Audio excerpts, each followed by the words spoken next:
Nippon Marathon is a game brought to us by Onion Soup Interactive and P-Cube Publishing. It's a genre-blending, part party game racer, part visual novel. However, it's less of a genre blend than it is of a violent mashup. I'll start by saying I haven't had this much couch co-op fun since Gang Beasts. The visual novel side, however, isn't my cup of tea.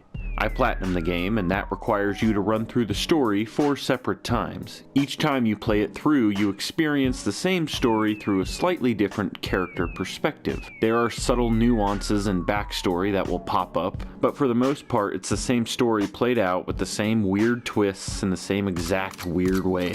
If it wasn't for the scenes sometimes glitching out, each scene would have felt the same. I don't say cutscene because it's more like Harry Potter moving picture than a cutscene. There are no way to skip these scenes either, and they go on for a long time. We're talking over 10 minutes a scene, and that's just if you're clicking through and not reading. Gameplay, though, is where the game shines. You choose one of 8 unique raceable characters, 4 main, and proceed to duck, dodge, and jump your way through some outrageous levels and obstacles. It reminded me of that old Japanese TV show, MXC, The Most Extreme Challenge. This game is basically that show. I usually choose Maestro, the dog with a human body and a scarf that says I Heart Joe. There's Mario Kart-like power-ups that come in the form of different fruit. Each fruit will give you a different power, but you can choose to eat the fruit instead and get a speed boost.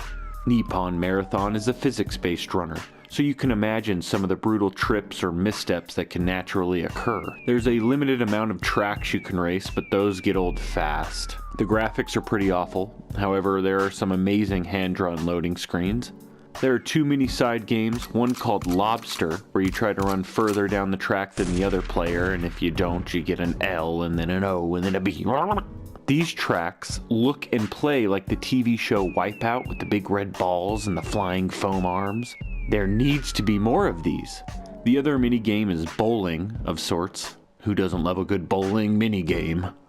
In this one, you will align a shopping cart with the pins that are at the end of a ramp. Then you run and jump onto the cart and slide down the hill towards the pins. You can find collectibles through each map that unlock pages in a strategy guide of sorts in the main menu. Finding all of them proved tricky. Nippon Marathon will take you back to the days of B-rated party games like Fusion Frenzy on the Xbox 360, yet it fits right in with the PS4 party game Gang Beasts.